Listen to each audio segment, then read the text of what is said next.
کہ مجھے حکمت کے ساتھ بچے کے ساتھ معاملات کرنا ہوگا، برتاؤ میرا اتنا بہتر ہو کہ بچہ میری بات کو مان ہی لے آخر کار۔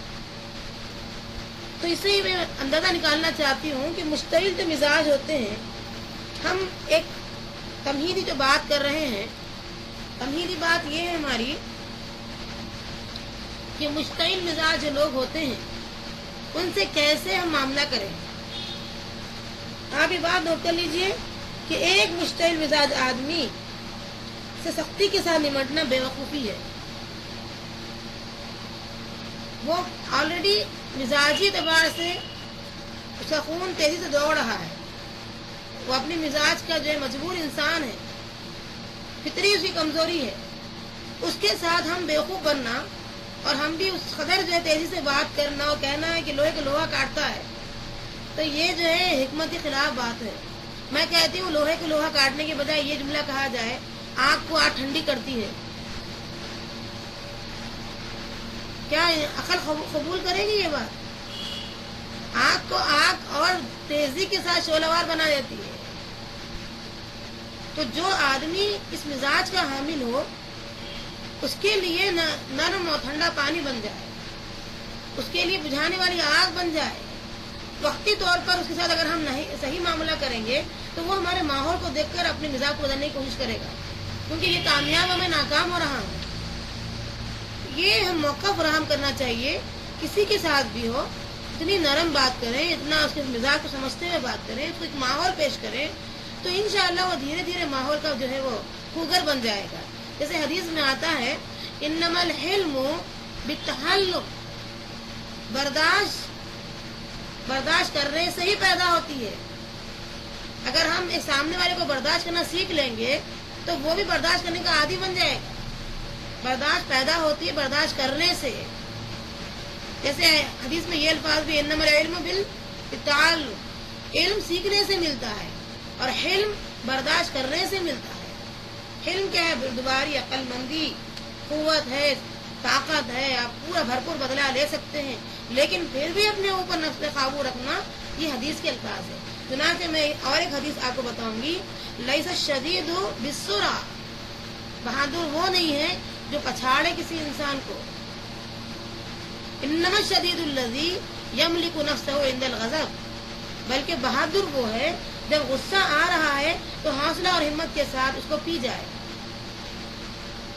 کہ اللہ سے دعا مانگیں گے کہ اللہ تعالیٰ ہمارے اندر یہ صلاحیت عطا فرما کہ ہم غصے کو حوصلے کے ساتھ ہمت کے ساتھ پی جائیں، تاکہ سامنے والے کو ہم درس دین، درس حدیث، درس قرآن کا ہماری نمونہ بھی پیش کر سکیں، اور ساتھ ہی ساتھ ہم نبی صلی اللہ علیہ وسلم کی سنت کو عملاً جو لے کر آئے ہیں انشاءاللہ اس کا بھرپور اجر بھی پائیں، اور دنیا میں یہ ماحول ہم بنا کر جائیں کہ دیکھو سخت مزاجی سے جو ہے نقصانات ہوتے ہیں، نرمی ہر بھلائی کو لاتی ہے، سختی ہر بھلائی کو کھینچ لے جاتی ہے۔ اور اس کے لیے نبی صلی اللہ علیہ وسلم کا دوسرا طریقہ ہم اختیار کریں گے۔ وہ طریقہ کیا ہے؟ طریقہ یہ ہے کہ ہمیشہ ایک آدمی جو مشتعل مزاج ہوتا ہے اس سے ہم مسکراتے ہوئے بات کریں، تاکہ اس کی ہماری ایک مسکراہٹ اس کے جو ابھرتے ہوئے غصے کو ٹھنڈا کر سکے۔ ایک مسکراہٹ سے سامنے والا سمجھتا ہے کہ اس کی کتنی توہین ہو رہی ہے، سمجھتا ہے وہ کہ بھئی یہ مجھے ایزی لے رہے ہیں، وہ خود محسوس کرتا ہے، اور پھر دھیرے دھیرے ہماری مسکراہٹ اس پر جب پڑھتے چلے جائے گی تو فائدہ یہ ہوگا کہ ہم تو صحت کے اعتبار سے سب سے زیادہ صحت مند بن جائیں گے، روحانی اعتبار سے اور جسمانی اعتبار سے، اور سامنے والے کو بھی ٹھنڈا کریں گے گولی کا کام دکھ کر۔ تو انشاءاللہ یہ کام دھیرے دھیرے ہمارا ہوتے رہے گا، تو فائدہ مند باتیں ہیں۔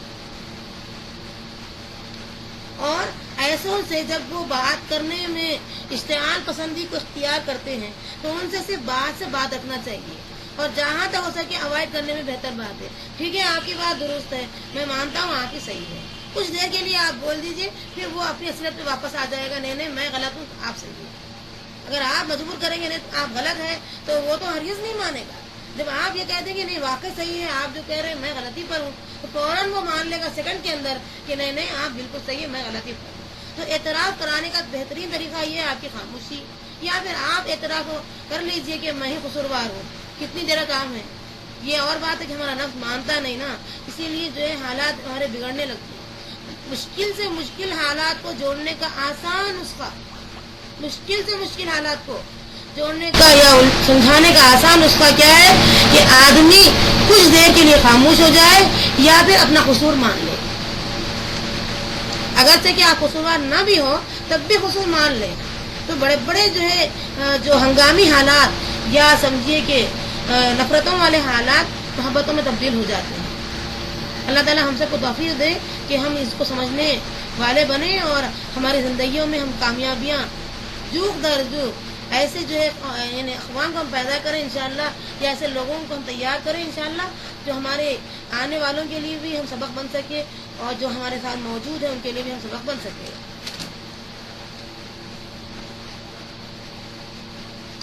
اور یہ بات بھی طے شدہ ہے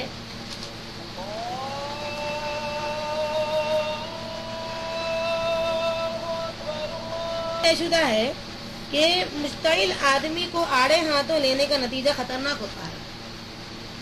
یہ مسلمہ بات ہے، آپ کو پتا ہے کہ یہ جو ہے مشتعل مزاج ہے۔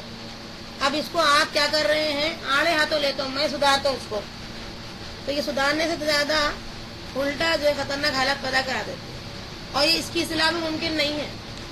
آپ اس کی اصلاح چاہتے ہیں تو آپ کو نرم بننا پڑتا ہے، کیونکہ جو پانی ٹھنڈا ہوتا ہے وہ گرم پانی کو کنکنا کر دیتا ہے۔ آپ ٹھنڈے بنیں گے نہیں، آپ بولیں گے نہیں میں سدھارتا ہوں، میرے کو معلوم کیسے سدھارنا، تو وہ وقتی طور پر اگر آپ سدھر بھی جائے دوسرے وقت آپ کی عزت کو برقرار نہیں رکھتا، آپ کے ہاتھوں ہاتھ چڑھ جاتا اور پھر آپ کے اوپر وارد ہو جاتا، حاوی ہو جاتا، غالب ہونے کی کوشش کرتا اور بدتمیزی کا عادی آپ ہی بنا دیتا۔ تو ایک انسان کو بدتمیزی کے عادی نہیں بنانا چاہیے، بلکہ اس کو اپنے حوصلے، اپنی ہمت اور مسکراتے ہوئے بات کرتے اور اس کو جو ہے اپنا مقام بتانے کا صحیح ڈھنگ یہ ہے کہ پھر وہ جو ہے آپ کو سمجھے، آپ کی باتوں پر وہ جو ہے یقین کرے اور اپنے آپ کو اس مزاج کا حامل بنانے کی کوشش کرے۔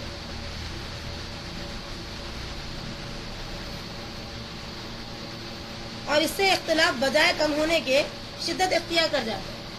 ہم سمجھتے ہیں اختلافات کم ہو جائیں گے، دو مار کے سدھاریں گے، یا جیل خانے میں اس کو جو ہے ڈال دیں گے، یا پھر ایسے ویسے حالات کر دیں گے، یا ہاتھ پیر کا موضوع بنا کے چھوڑ دیں گے۔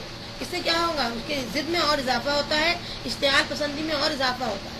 کمی تو ہو ہی نہیں سکتی ہے، اختلافات تو دور ہو ہی نہیں سکتے، بلکہ وہ تو جو ہے ایک میدان جنگ کا معاملہ ہو جاتا ہے۔ آگ کا مقابلہ آگ سے کیا جائے یا آگ کو آگ سے بجھانے کی کوشش کریں تو شرارے بڑھتے اور آگ کی لپٹ میں تیزی ہی آتی ہے۔ آگ کی شرارے بڑھ جائیں گے اور آگ کی لپٹ میں جو ہے تیزی ہی آئے گی، اور ساتھ ساتھ الجھنوں میں اضافہ ہوگا۔ اسی لیے آپ کا انداز امیر المومنین کی رسی جیسا ہو جائے۔ وہ کیا چیز ہے؟ آپ کا انداز امیر المومنین کی رسی کے مانند ہونا چاہیے۔ وہ یہ ہے کہ امیر المومنین حضرت معاویہ رضی اللہ عنہ کے بارے میں آتا ہے کہ وہ 20 سال گورنر رہ چکے ہیں اور 20 سال خلافت کر چکے ہیں۔ تو سبوں نے ان کا راز پوچھا کہ کیا راز ہے کہ آپ کنٹینیوسلی 40 ایئرس یعنی 40 سال میں 20 سال گورنر اور 20 سال آپ خلافت کا جو ہے عہدہ سنبھالے، کیا بات ہے، کیسے آپ نبھائے ہیں؟ 40 سال تو ناممکن بات ہے۔ انہوں نے کہا بس میرے پاس ایک ہی نسخہ ہے اس کا، اگر آپ چاہتے ہیں کہ میرا نسخہ اختیار کریں تو پھر میں بتاؤں گا۔ وہ تو پوچھا گیا کہ بھائی کیا طریقہ ہوگا، کیسے آپ نے اتنے سال جو ہے نبھایا ہے معاملات کو؟ انہوں نے کہا میرے اور میرے رعایا کے درمیان ایک رسی میں نے چھوڑا ہے، ایک سرا میری رعایا نے پکڑ لیا ہے اور ایک سرا میں پکڑ لیا ہوں۔ جب رعایا کھینچ لیتی ہے میری رسی کو تو میں ڈھیلا بن جاتا ہوں، ڈھیل دیتا ہوں اس کو، اور جب میں کھینچ لیتا ہوں رسی کو تو میری رعایا میرے عمل کو دیکھ کر ڈھیل دیتی ہے۔ تو یعنی اتار چڑھاؤ کا معاملہ کرتا ہوں، کچھ لو دو کا معاملہ کرتا ہوں، حکمت کے ساتھ کرتا ہوں۔ جب وہ مستعل ہوتے تو میں نرم بنتا ہوں، جب میں گرم ہوتا ہوں تو وہ نرم بنتی ہے میرے عمل کو دیکھ کر کے۔ یہ معاملہ جب میں اسے کرتا ہوں تو پھر جو ہے یہ معاملہ جو ہے ٹھنڈے کنکنے چلے جا رہے ہیں۔ یہ انداز انہوں نے اختیار کیا، اس کا میں نے خلاصہ بیان کیا۔ ویسے کئی حالات ہیں ان کی زندگی کے سنانے جاؤں تو زندگی لگ جائے گی. ماشاءاللہ اس قدر انہوں نے حکمت کا معاملہ اختیار کیا ہے. اور ہماری جو عقلیں ہیں نا، میں سمجھتی ہوں کہ ہماری جو غذا کے اندر جو کیفیت ہے وہ یہ ہے کہ ہم سوچے بنا پہلے غصے میں آ جاتے ہیں. کیونکہ آپ دیکھتے ہیں ہماری جو غذا ہے وہ دواؤں سے پک رہی ہے. بیگن کا سائز دیکھیے، حیران ہو جائیں گے. ہماری عقل کا سائز بھی ویسے ہی ہو جا رہا ہے، غصے کا سائز بھی ویسے ہی ہو رہا ہے. آپ دیکھتے ہیں ہر چیز میں وہی معاملہ ہے. اصلیت ختم ہو چکی ہے. اب ہم دوا کے عادی بن گئے ہیں. ہمارا معدہ بھی جو ہے ویسا ہی عادی بن گیا ہے. اب یہ معدے کو اصلی غذا دیجیے، پیچش ہو جائے گی. یہ معدہ عادی بن گیا ہے مصنوعی غذا کا. اور پہلے کے معدے اصلی غذا کے عادی تھے، اسی لیے بات سمجھ میں آتی تھی، تناؤ میں جلدی نہیں آتے تھے، الجھن نہیں اختیار کرتے تھے، اور شدت کو جو ہے یعنی غصے کی شدت پر نہیں پہنچتے تھے. آج ہم دیکھ رہے ہیں ہمارے باپ دادا سے زیادہ ہم غصے والے بن رہے ہیں. پھر ہماری اولاد کو بولے بیٹا غصہ نہیں کرنا، ہم جب کہ ہے ہی نہیں، بچے کو نصیحت کیسے کریں گے؟ بیٹا غصہ اچھی چیز نہیں ہے، پھر ہم کیوں کر رہے ہیں؟ پھر ہماری اولاد بھی وہی بولیں گی ان کی اولاد کو، بیٹا غصہ نہیں کرنا چاہیے، پھر وہ بھی غصہ کر رہے ہیں. جب ہم دادی بنیں گے، نانی بنیں گے، تو ہم بولیں گے بیٹے ہم تو نہیں تھے، لیکن ہم ہی تو وراثت میں چھوڑ کے آ رہے ہیں غصے کو. تو یہ چیزیں ہیں، نسل در نسل ہم نقصان کا باعث بن رہے ہیں. تو اس لحاظ سے بہتر بات یہ ہے کہ ہم خود ایسے ماحول دیں، حکمت کی باتیں بتائیں، سمجھائیں کہ بیٹے یہ چیزیں ایسی اور ایسی کی جاتی ہے، اس کا مسئلے کا حل ایسا اور ایسا ہوتا ہے. تھوڑی نا بیج ڈالتے ہی پھل کو جو ہے یہ چیزیں بہت سہنی پڑتی ہیں، اس میں ہر چیز بڑی حکمت سے کرنی پڑتی ہے. اور پانی جو ہے وقت کا لحاظ کر کے ڈالا جاتا ہے، ڈالو لیکن وقت کا خیال کرو، نفسیات کا لحاظ رکھو، ہوتا نہیں ہوتا دیکھو، اس سے کیا نتائج نکلتے وہ غور کرو. غصہ بھی تو ایسا تھوڑی چیز ہے کہ لائے ڈالے، ایسی چیز نہیں ہونی چاہیے. جب ہم کریں گے تو ہماری باتوں کا اثر بچے قبول کریں گے، ورنہ پلٹا کے یہ بولیں گے ابا آپ بھی تو کیے ہیں، وغیرہ وغیرہ.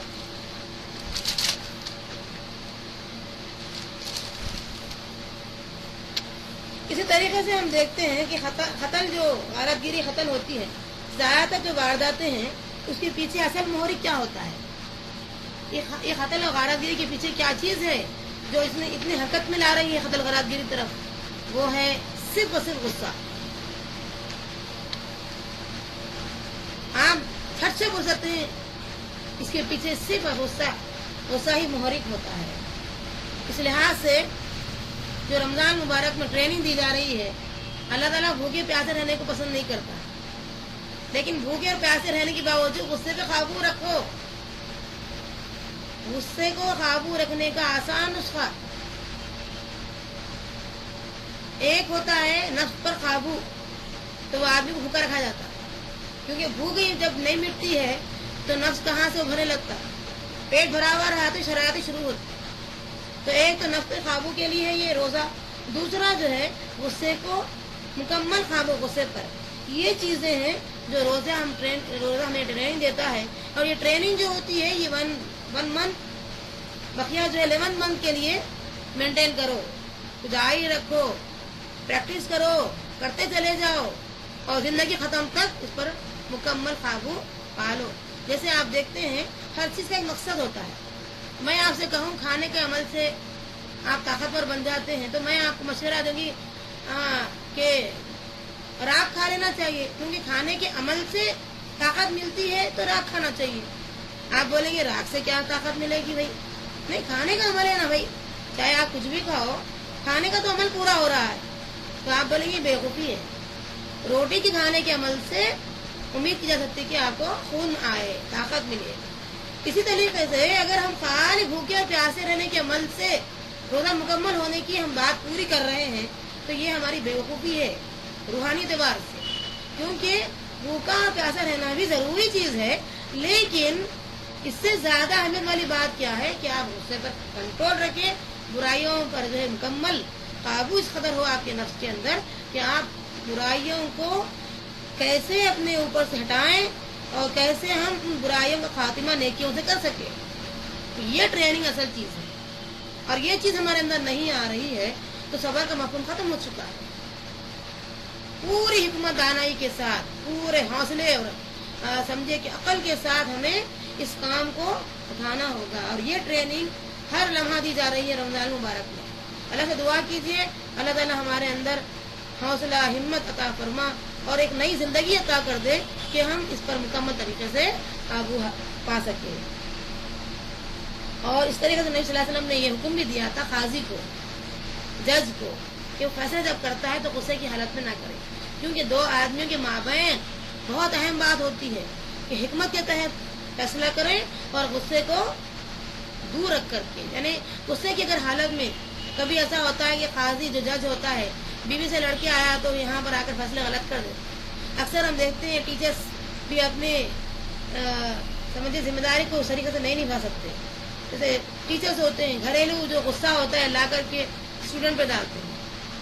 تو یہ احتیاط کی بات ہے. کیا جیسے میرے والد یہ کہتے تھے، بہت حکمت والی بات ہے کہ اپنے غصے کو پہلے ڈسٹ بن میں ڈالو پھر اپنا کام شروع کرو. وہ اس لائق ہے کہ وہ ڈسٹ بن میں رہ سکے، ڈسٹ بن کو سنبھال سکتی ہے. تم جیسے انسان کے لیے لائق نہیں کہ غصے کو اپنے ذہن میں سنبھال کر رکھو. تو یہ بہت اہم بات ہوتی ہے کہ یہ غصہ لائق ہی نہیں ہے. جیسے پہلے زمانے کی خواتین یہ کہتی تھی، اگرچہ کہ پڑھی لکھی نہیں تھی لیکن حکمت ان کے اندر بہت پھوٹ پھوٹ کرتی. وہ آج کل کی پی ایچ ڈی سے بہتر ہے جو ففتھ یا سکس یا اس سے کم میں پڑھی ہوں گی یا نہیں پڑھی ہوں گی، ان پڑھ ہوں گی، لیکن یہ معاملے میں بہت آگے تھی ہے کہ یہ کہتی تھی کہ چپل سکتی، غصے کو کہتی تھی چپل سکتی، یعنی چپل سہنے کے لائق والی باتیں ہیں، یہ اس کی اہمیت نہیں ہے. تو آج ہم جو محاورت کے یعنی محاورے کے انداز میں کہہ رہے ہیں، کہاوت سمجھیے، کچھ بھی سمجھیے، اس میں بڑی بڑی سمجھیے کہ حکمت کی باتیں پوشیدہ ہیں.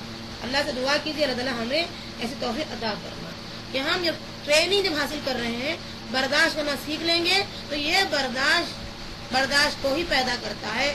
اور یہ جو برداشت پیدا ہوگی انشاءاللہ اس کے نتیجے میں کیا ہوگا؟ نتیجے میں یہ ہوگا کہ ہم مکمل طریقے سے اللہ کے علم کو حاصل کرنے کی کوشش کریں گے، یا کم سے کم ایک حصہ تو حاصل کریں گے. اور اللہ بھی کل کے دن ہمارے ساتھ یہ معاملہ کرے گا جب وہ ہمارے گناہوں کی وجہ سے غضبناک ہو جائے گا ہم پر، چونکہ ہم اس کے بندوں کے قصوروں کو معاف کر دیے، حکمت و دانائی سے معاملات طے کیے، برتاؤں میں نرمی رکھے، تو اللہ بھی نرمی کے ساتھ معاملہ کرے گا اور انشاءاللہ ہم جہنم سے زیادہ جنت کی طرف جانے والے بنیں گے. تو ہر دو طریقے سے فائدہ ہی فائدہ ہے. اللہ تعالیٰ آپ کو مجھے صحیح عمل کی توفیق عطا فرمائے.